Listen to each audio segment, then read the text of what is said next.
Hello and welcome to LTWS Backstage Chronicles, where we take you behind the scenes of the Little Theater of Winston-Salem.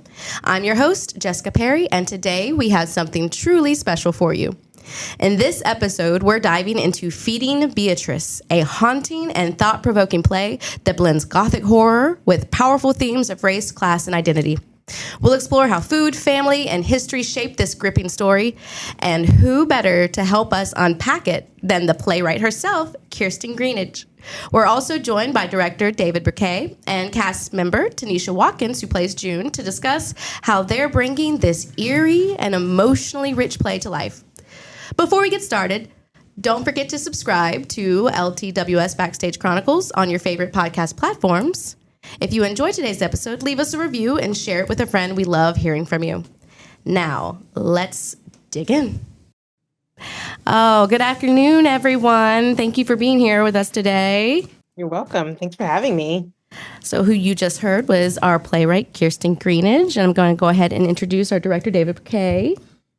Good afternoon, everyone. And Tanisha Watkins, who's playing June. Hi, everyone. So happy to be here today.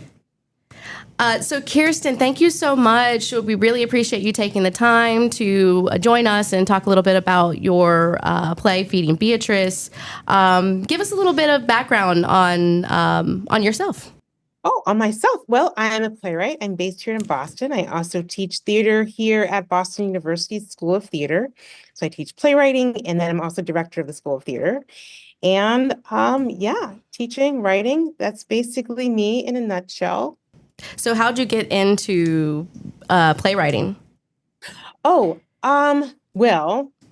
I had always been what my parents would call a dramatic child. So while I was just, my parents taking me to theater at a very young age. My first play that I ever saw was The Wiz on Broadway. And it was about two and a half. And my parents thought, well, we'll take her, but she probably won't last the whole play. So we'll get to leave an intermission. And I did not want to leave the play, and we lasted the whole play. And I think they were like, oh, okay, theater.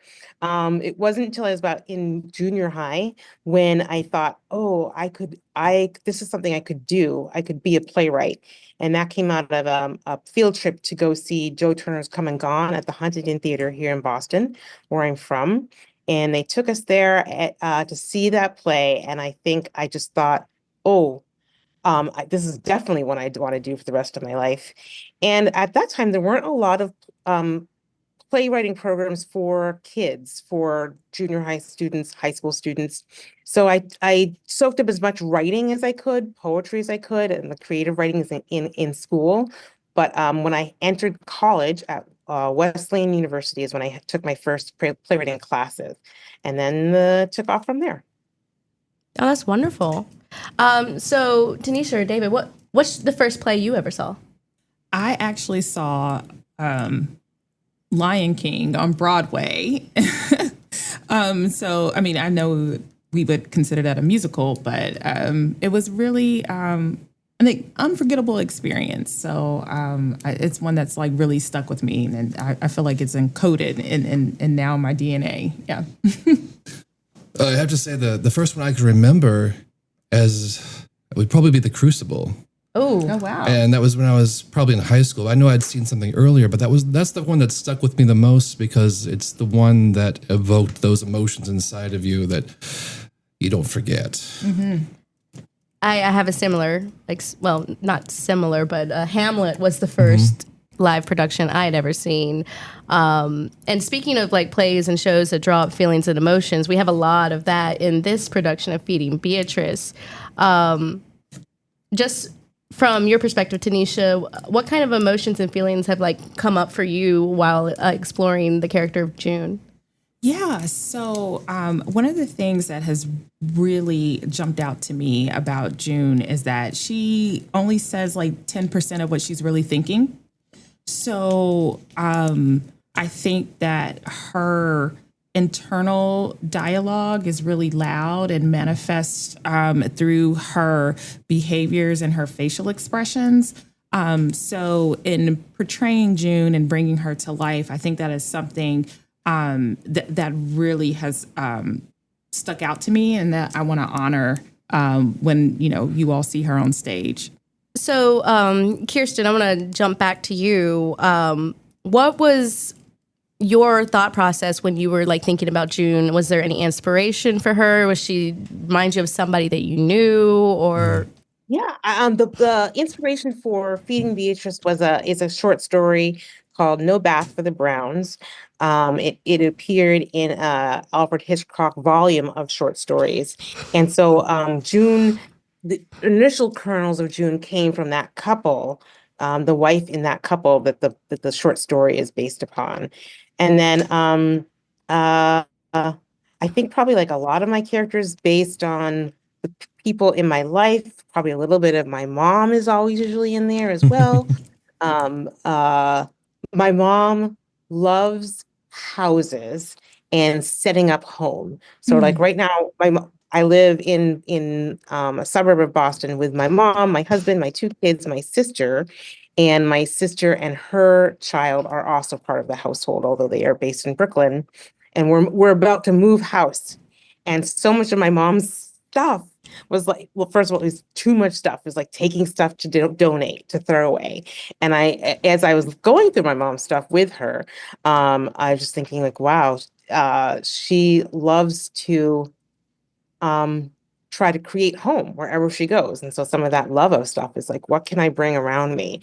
So June, I think is a character searching for family and home with Lori, or at least I love the idea that like she only says a percentage of what she's thinking, because I think there's something very fragile there between Lori and June.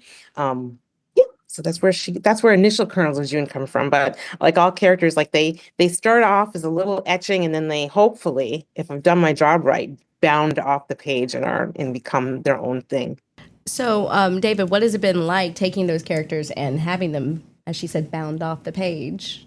Well, I think any good writing is going to inspire you to, like you said, bound off the page. And like I was telling you the other night, like if you can say 10 words with 3 words, say it with 3 words. If you can say it with 3 words, say it with 1 word. If you can say it with no words, say it with no words. And I think good writing allows for that.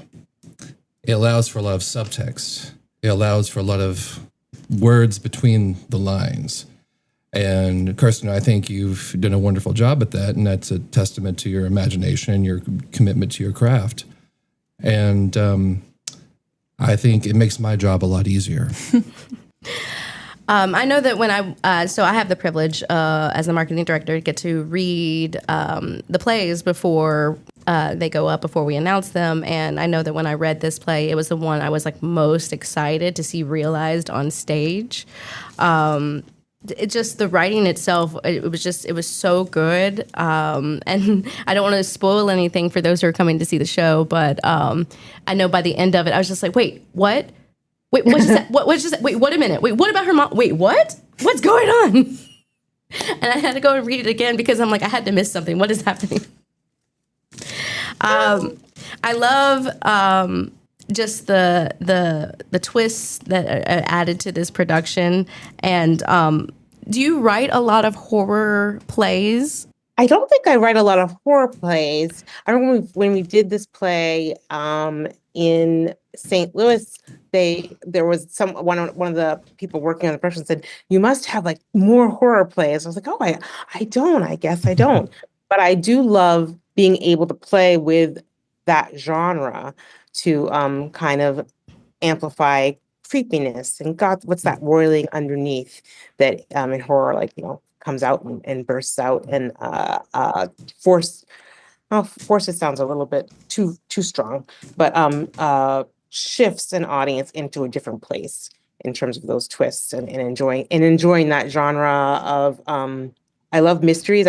When I was writing this play, I was in graduate school, and one of my teachers was a playwright named Naomi Izuka, and we would often ask, like, what should we be reading as new and emerging playwrights? And she suggested the writer Ruth Rendell, who is no longer with us, but did write into her 90s, I believe. She was UK based. And she wrote a whole bunch of Inspector Wexford novels. And then she also wrote under when she was there was a binary for her. So when she was feeling more masculine, she wrote under Ruth Rendell. And when she was feeling more feminine, she would write under the name Barbara Vine. So while I was writing this, I got very interested in just mysteries and being able to wind a story, so to speak. So that's also what is embedded inherently in Feeding Beatrice, even all these years later. I have a bit of a question for you. From when I was reading about you in your bio and doing some research, you started this in the early 2000s, is that right? Yes. And it was first put up, the first professional production, is that correct, was at St. Louis, in St. Louis? Yep. And that was 2019? 2019, Yes. yeah, right before the pandemic. Now, I would think you went through quite a few revisions and renditions of it.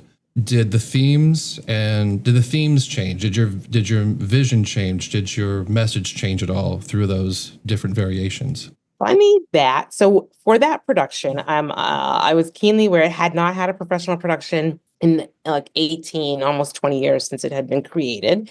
And I do know that Hannah had read it early on, closer to when it was written, and had thought, like, if I ever have a theater company, I'd like to produce this play. That I was very happy for the production, but I did get worried that it was very dusty. So I went in there and changed all this stuff up. We had lots of conversations between director Hannah, dramaturgs, in terms of what was lost in that radical rewrite. So then I ended up bringing it back to its original form from the early 2000s. And I think, sometimes as writers, you're just like, oh my gosh, it's been so long. Will this resonate? And so that was a huge learning lesson for me. It was like, don't touch it too much, because then you chip away at some of the stuff that is resonating for people when they read it. So many of the themes stayed the same, but there was a moment in there where I blew everything up, and then I had to go piece it back. And I kind of have a similar question. So the setting for the play is modern time. So my question is, like, given the time that has elapsed since it's been written, since the first debut, do you think anything has evolved in the story, or is there anything that we need to pay particular attention to, since we're also trying to honor this modern time? Oh, goodness. I think, so one of the things is that I mean, it's painful, but it's also, I enjoy watching to a degree, or it pulls me forward. It's like watching this couple who own this home, and some other entity comes in and says, you must behave this way, you must do this. And kind of watching how they're like, oh, okay, we want this home, we need this home, so we should bend to these rules and demands. And so I think in some ways it's kind of like, how much can one tolerate to be able to feel like they belong, like what they've earned is really theirs. And so I think that can speak sometimes to present times, or I hope it still speaks to present times. Yeah, I think so. Certainly. I think it's still very relevant to today, and in some ways kind of like sad that those themes are still relevant, because you hope with like that much time elapsing that we would be so much more evolved. Right. And like the setting for the play isn't going to change, right? And so it kind of also leaves this question of, will it ever change? Like, will those being accepted in these certain restricted or limited spaces and having to fit a certain way, will that ever change? So that's something that I picked up and really got my wheels turning. I think when I wrote it in the early 2000s, I don't think, well, first of all, it's hard to ever imagine like 25 years in the future.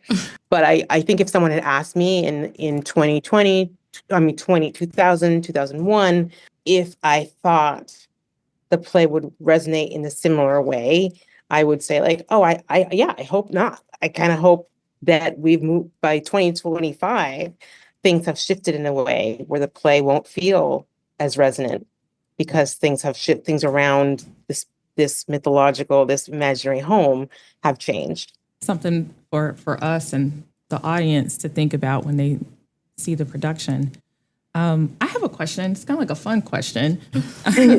So, Kirsten, I read that you and your sister will kind of collaborate and will make playlists to kind of help inspire your thinking and writing process. So I would kind of love to know, like, what are some songs that you were listening to during your writing process or that you feel could be associated with Feeding Beatrice? I was listening to trying to get my mind back to that space. I used to write a lot more with music, and now I have children, so I think my mind's always looking for a quiet space to be able to create. Whereas before it's like surrounded, and then I'll dig down. I do know to be able to just get into the mindset of June. I was just finding like random tangos and like if she was teaching these dance classes, what would she be listening to? To quiet my mind to write music that just didn't make it into the play. Yo-Yo Ma and Bobby McFerrin did a collaboration around that time, so I would listen to that CD like all the time. That carried me through a lot of my writing in grad school. So somehow that's filtered in there, but it didn't necessarily make it into the play. Kirsten, I have a question for you. Kind of segueing off of that last question, you were talking about June and what your process there. Which character was the hardest for you to write, and why was it the hardest? I think I would have to say Lori, not the initial draft. Like, you're hopefully as a writer, the initial draft is like it is coming from some other space, you're channeling away. But the hardest one to rewrite, we did do a workshop production in Iowa my last semester, and it was really difficult to write Lori and have an actor say, like, really, how is this happening? Like, in terms of those last scenes, I don't want to give too much away, depending on when people are listening to this podcast. But those were hard to decide, like, rewrite or keep or. I'm a very collaborative in rehearsals, typically, especially for a new play. So I'm very rarely a writer who would say, like, just do it. Writer says, I am listening to you, and I'm listening that this is really hard to access. And so my question as a writer is like, what's the right course? And so that was the hardest character to write, in a respect where an actor is saying, like, I'm not sure about what's happening and why this person is doing what they're doing. And then also pushing through and saying, okay, certain things are really uncomfortable. And part of the point is that no one of us would readily enter into some of these verbal, emotional agreements with another person. So then what are the stakes that get these characters where this is happening in their home? Right. Yep. What I find interesting is Beatrice is not really like any ghost I would ever like imagine. As I was reading it, it's like, oh, she eats. Okay, that's interesting. Okay, so I'm trying to wrap my head about the different types of ghosts that there are, because I watch a lot of horror films and spooky stories and things like that, and there's lots of different lores and things. Did you do any research on spirits and ghosts, or was this all just is she an actual ghost, or is she like, she's just interesting to me, and what is the symbolism with food and Beatrice? I love ghosty stories. Sometimes I'm like, yeah, from New England, I love ghosty stories, but many of us come from those spaces that have a lot of old stories filtering around us. That was a question too, of like, yeah, what kind of spirit is Beatrice? She's like a corporeal. She's a visceral corporeal. She's like a person. Around the time I was writing, this made me very, very mad, is there was a horror film called What Lies Beneath, about a family that moves into a home, and oddly the ghost in that film is named Beatrice as well. I was like, oh, what? So I just have to take it, like, sometimes there's like these, the zeitgeist is going around. But that was a very a ghost that took a human form in a way that I really enjoyed. So I had to calm myself down and be like, it's okay, we can both have ghost named Beatrice. And there was a similar image of like bathtubs. I don't know what was going on in the early 2000s to have this happen. I do love ghost stories and stories of hauntings. And I'm not sure where it comes from because, again, bringing up my mom, she hates them. Like if we are in a home or a place and I'm like, "Ooh, this place is creepy. I think there's haunted." She's just like, no, that's not what that is." She will call it ancestors. She will call it anything else except for like ghost. So I think I did take some interesting liberties of like making a Beatrice a ghost that takes that human form. Food is such a personal thing, what you're taking and putting into your body. And so I think I was very interested in what Beatrice might put into her body, given that, like, what her story is. And then I really also fell in love with a sound. I love sound. I love sound effects. I also fell in love with just the sound of a metal spoon on something. And that's how so what can do that? I mean, you could put your spoon in a jar of mayonnaise, a jar of pickles, whatever. But definitely just that image and that idea of scooping down into jam. For Beatrice, I also fell in love with just that thing. So then it becomes, as a writer, like, I love that. Can it fit into this play? If it can't, then you have to find another home for it. But hopefully I found a good home for it in this play. I have a weird question for you that kind of came to me at 3:00 in the morning type of question. If you could go back in June's life and tell a 10-year-old, 12-year-old June, give her advice, what advice would you give that character, that 12-year-old June? Oh my goodness. I'd be like, June, my friend. Well, first, I don't want to spoil things, but we find out that June, her alliances might be with other forces in her current life. And so I think I would say, like, listen to your inner voice, June. Who might you want to walk through life with? I think it's different than that she that she chooses for herself. Right. So I kind of have a bit of a difficult question, and I'm going to try to ask it without giving, anything away. But the focus of this story is about, the meaning of the American dream and how achievable it is for this Black couple and for Black Americans. But you do you take an interesting approach of also there's this interesting juxtaposition to Beatrice's personal history and her personal challenges. And I would just kind of love to know more about, like, that approach of these two really big challenges playing out in this story and why you decided to go that route. I think what was really affecting me still when I was writing, and probably affects me as I'm writing now today too, is a lecture I saw in undergrad. I think it was my first semester. I think it was definitely my first year, by the historian Nell Irvin Painter, who talked about legacies of abuse and slavery. And I had never really heard that juxtaposition before.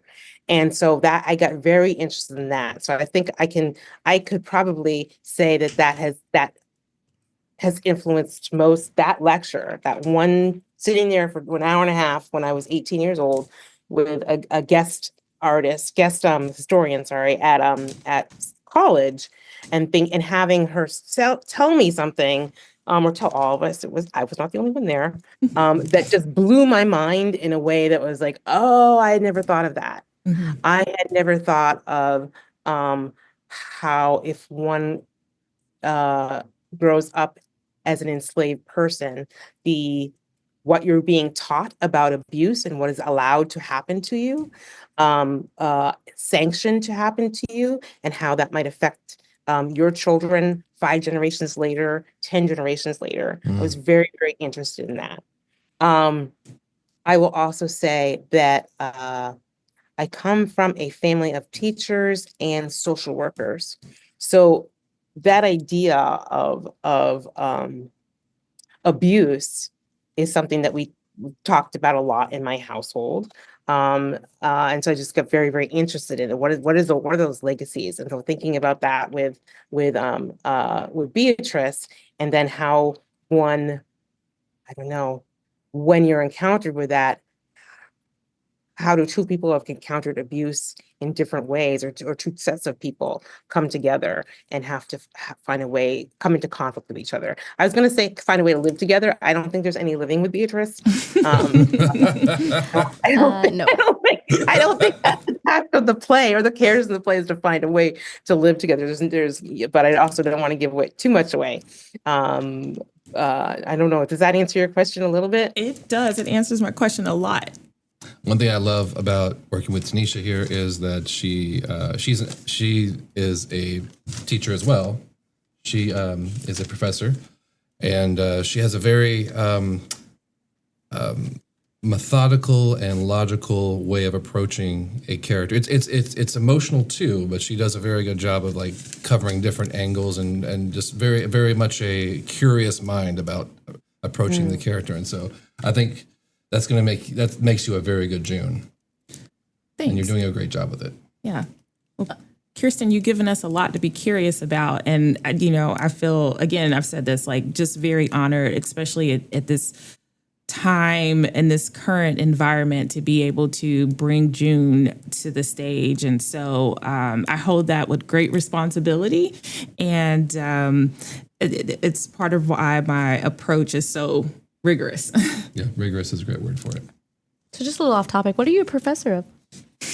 So I teach strategic communication at a local university here in High Point. So and I've been teaching for 6 years. Oh, Yeah. that's wonderful. Yeah, thanks. One character that I really sympathize, I think, with the most is Lori. Really? I do too. No way. What I wonder about him is how much of June's dreams are his, or if it's just him wanting to give June the life that she is looking for. Is it love? Is it part of his dream as well? I'm I'm a little bit more curious about Lori's character. I'm like, wait, is it? What?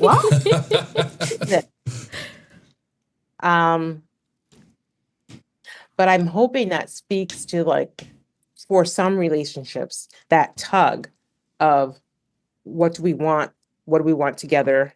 Where have we diverged? What happens when you've diverged and you haven't articulated that to each other? So you're still going along this path, and it's like, oh, wait, we don't want the same things anymore. It shows how communication can get lost a bit in marriages and relationships. And do you think Beatrice takes advantage of that? I think she's gonna take advantage any loophole she's gonna take, because having grown up the way she did, she is looking for other weaknesses to be able to assert herself. So if she is gonna find any sort of weakness, she's gonna go right in there. She seems to really demand attention. Yes. It seems Demand like is a soft word. learned that from her parents' relationship. A question. Oh, yeah. So why was it important to include a Leroy? That was evil. It was kind of an evil laugh. And I did not mean to include it to create more challenges for June. I think I wanted to create a counterpoint to Lori. Yeah. And show also a path, perhaps a different path for that June may have taken. I'm also very cognizant.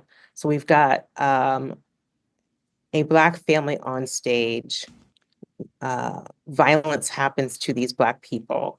I also needed at the end, therefore, there to be a last man standing, so to speak.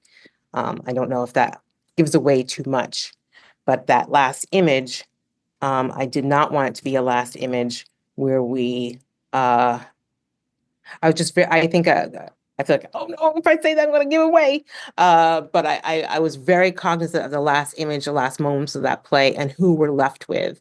And so that is one reason also to include him, to also be able to allow our two main characters,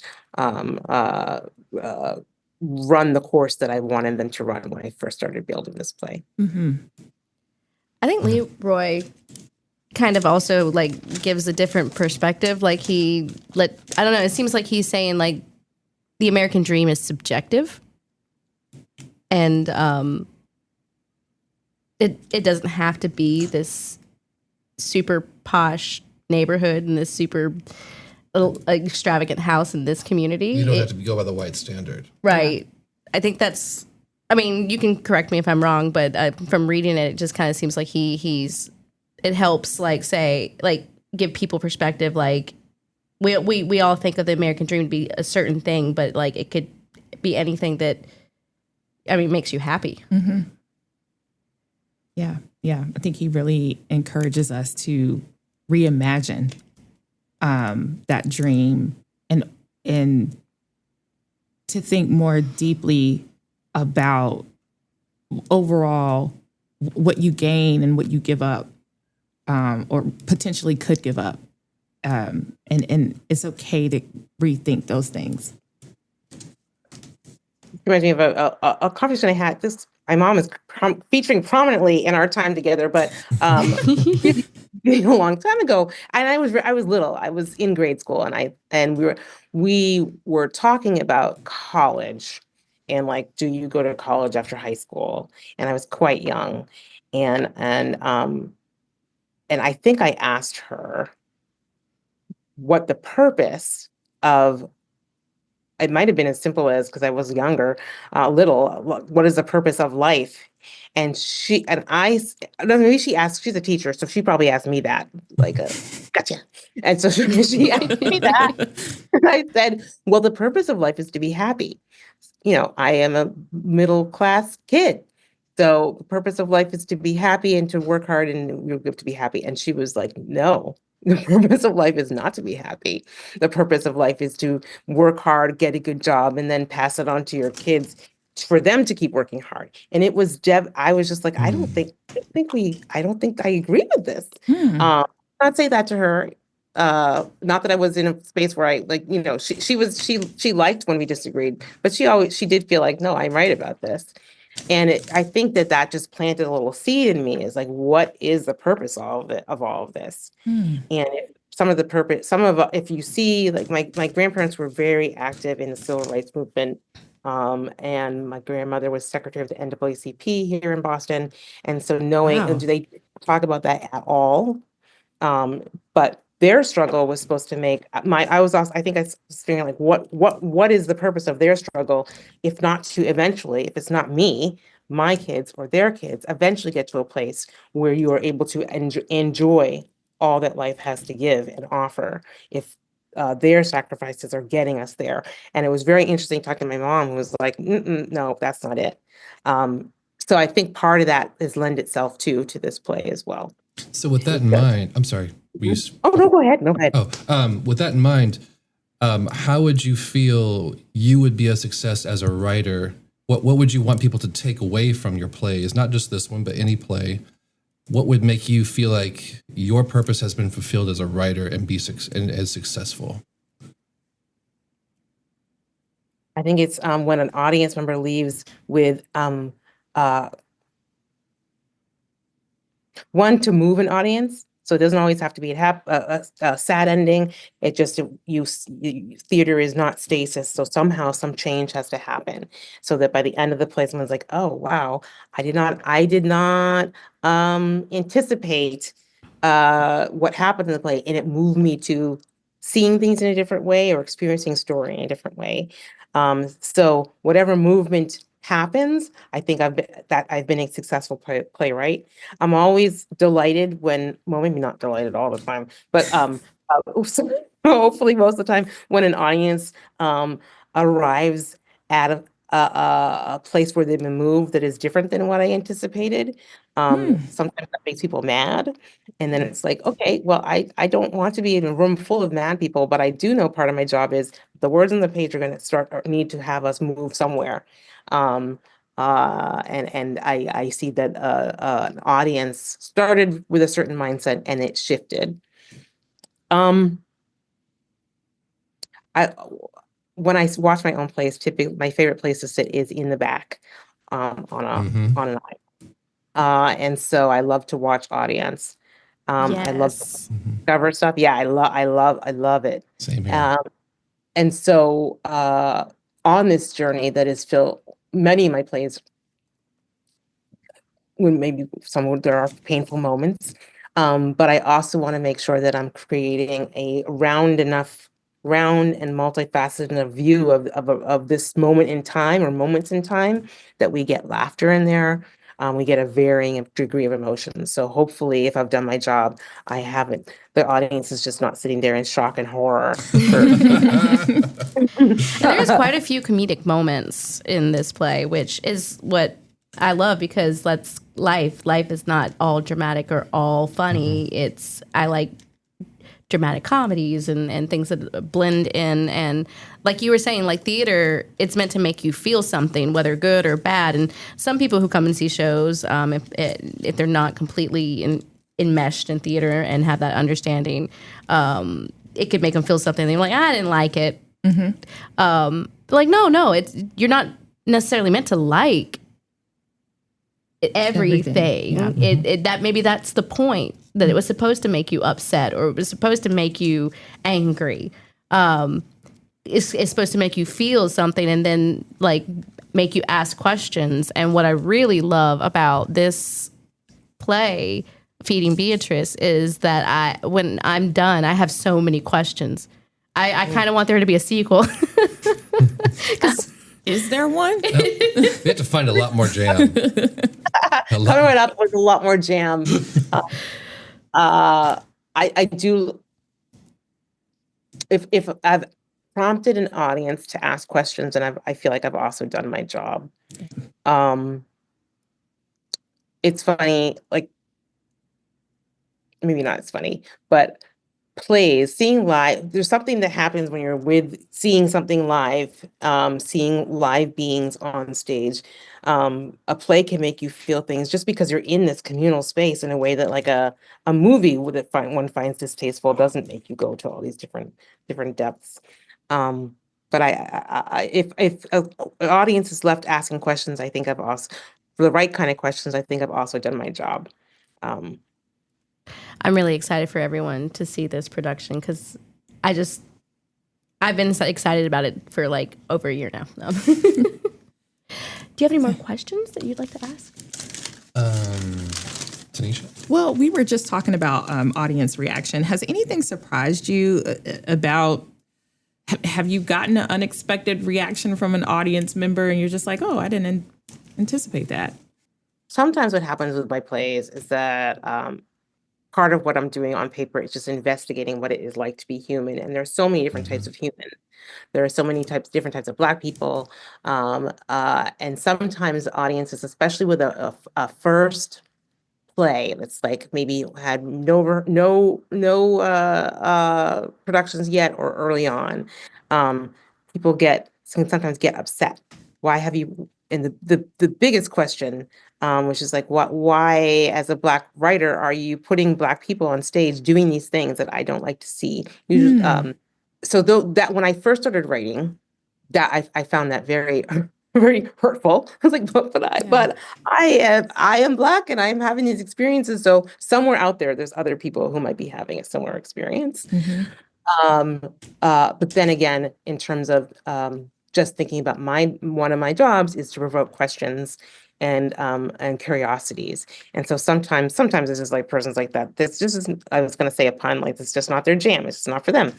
And sometimes it's that like I've asked people to sit no matter their background, sit in a question that feels uncomfortable, and I'll take that.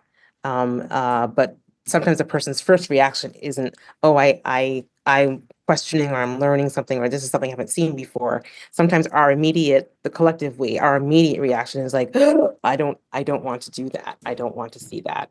Yeah. And where that came up for me in a very pronounced way is a play that I wrote called Milk Like Sugar. And we did that play first at La Jolla Playhouse. We got, I'm using the collective we, but it's really me. I got the hate mail. And I read a couple, they read a couple of the pieces of mail to me, and I was like, oh, I think I get the gist. But it was also because audiences had not seen many versions of themselves on those stages. And so it's like finally it was I think they did Ruin by Lynn Nottage ahead of me as well, and they did not appreciate that play either. And it's Lynn Nottage and it's Ruin. So I like when there's a scarcity of seeing oneself reflected on stage, sometimes it can feel like I don't want to see that part of who we might be live in front of me. Yeah. And it was also a moment for I was like, okay, Kirsten, what kind of plays do you write? And there was many different types of playwrights. And I'm someone who I do like the macabre, the Gothic, the twisting sometimes of things. And so and that's usually what I'm going to put on stage. But now I think one thing that's wonderful about where we are now is there's so many different stories to tell. When I first started writing plays, the stories were still out there because there's many people, there's many different ways to be human. But there were far fewer, I would say, marginalized voices seeing their work produced. And so I'm very grateful that we're in this moment where there's so many different ways to be human, regardless of background, being placed on stage and in TV, film, and on the internet. And I think stories like this should be told now more than ever because, like you were saying, there were fewer marginalized voices, which is astonishing. When you said that, I was like, yes, there's more now than there was then. And it's hard to believe. And I think that also circles back to people feeling uncomfortable about seeing those versions of themselves on stage because they don't want to believe that it's still current, it's still relevant, it's still happening, and things like that still exist because we want to believe that we're so far away from that because it's 2025, but right. We're circling back around to these stories that now, as you read them, it's like, wow, this feels like it was written for today. And so it's really, really important that these stories are being told now, that people are seeing these stories and more people can relate to them even more today than before. For sure. Yeah. Yeah. And I would kind of piggyback on that too. I think something that I see in reading the play and the story is that, culturally, I think some marginalized populations are taught that these stories are to be suppressed and buried and they need to go somewhere deep, deep down. Mm-hmm. And so I think that is what makes this work so even much more rich now, because in order for us to progress forward, we have to have these difficult conversations. We have to ask these questions. And so for individuals who may not do so or who may not have the skill set to do them on their own, this is another magic of theater, right? It can provoke us to have those conversations. Well, aside from the message and the powerful message in this story and the feelings and the questions that it will draw up, this is just a really, really well written, just really good suspenseful Gothic horror show. So if you're really into that, I encourage you to come and see this production. It's going to be just wonderfly done. It gives me just essence I'm not sure the word I'm looking for.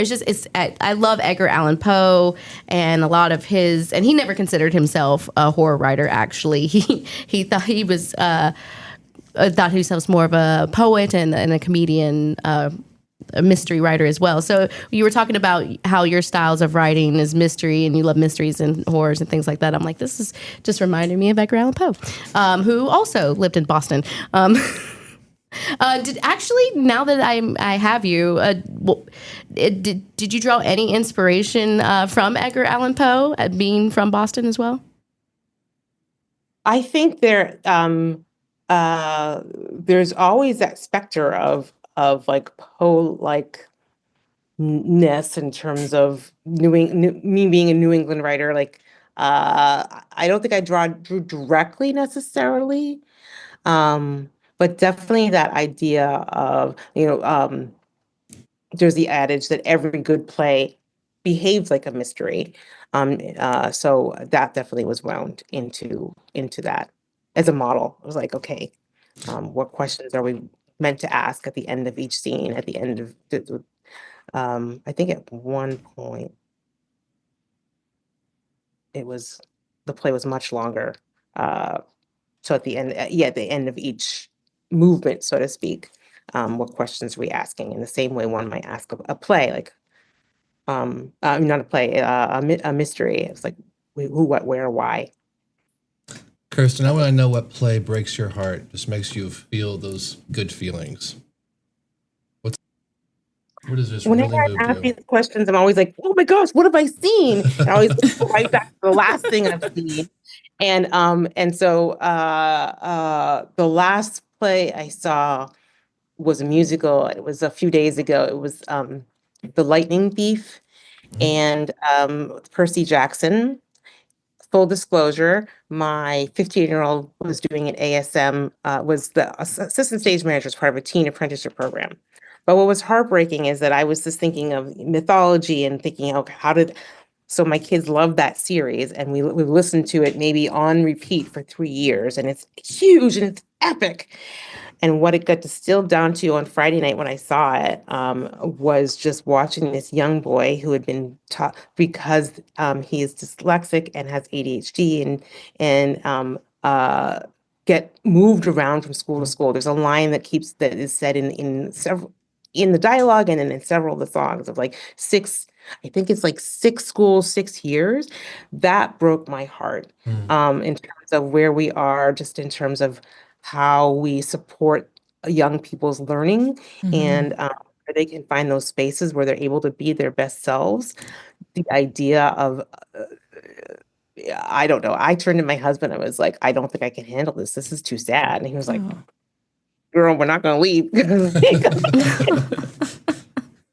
So, but that broke my heart. So I'm sure there are others in terms of some of the other plays that I've encountered over my many, many decades on this earth. But that's the nearest one. And so much that it like took me out of the play, and I thought I was like, Kirsten, you gotta pull it together. And it's partly I have kids. As part of a parent is navigating them through their schooling. And Yes. what a huge impact meeting the world in a school environment can have on a child. And as I said before, I come from a family of teachers and social workers, so that was a moment where I was a little bit on the floor and had to, because we were in public, pull myself together. Good theater does that. And I think we're going to have some of that too with this show. For Yes. sure. I'm always curious though, because while that question always makes me nervous, I'm like, what have I seen? What plays have you seen that have like floored you, left you? Oh goodness. I have to think about that for a moment. Well, you were talking about how it just broke your heart. I was just thinking of a moment. I saw a touring production of Hades Town, and I don't know if you're familiar with that, but you were talking about Greek mythology and about Hades and Persephone, and there was this moment where where they look at each other and like they're making this decision to give it a second go, and I'm in the theater in the middle of the Tanger Center, and I'm just like sobbing, and I'm like trying to control myself, and I'm like grabbing my sweater and wiping my face, and I'm like so that was definitely one of those for me. Just this idea of second chances and forgiveness and things like that. There was a production of A Remains of the Day a while back, and the butler who had the butler of the house, he's has this respect and love for, I can't remember the exact what their position is, but they have had this long unspoken love and respect for each other that never is consummated. It's just a friendship, more or less, that never becomes anything, but they have this unspoken love, like we talked about before. If you can say something without words, then it's very powerful, and that broke my heart that they were never able to communicate this love for each other. Aww. I have a unique answer. It's not a moment that like broke my heart, but like it's a moment that has stuck with me for the rest of my life and has created like a sense of horror. It's the death of a salesman, and just the idea of working your whole life to pay for a house. And that to me is something that I feel like I think about like once a week. So, doing that, if that isn't like my story, that would break my heart. And but I think it has like raised me to action. So that's my response. Yeah. Wow. Thank you. Yeah. I love this question. That was a great question. Thank you. No, it was fun. So I've made you cry the most. No.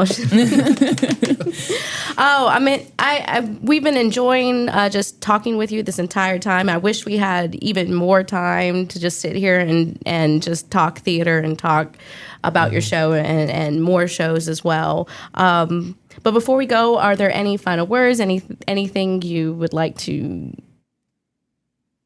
I don't know. Anything you'd like the audience to know? Just come see the show. You're going to really enjoy this. I think a great show from an audience point of view always starts with a good script. And then if you have great actors on top of that, which we do have great actors, exceptional. And I'm not just saying that because I'm directing them and I've fallen in love with them. It's because they really are great actors. And if you have that combination and you have a great company that's behind them, then it's hard to fail. So you should come see us.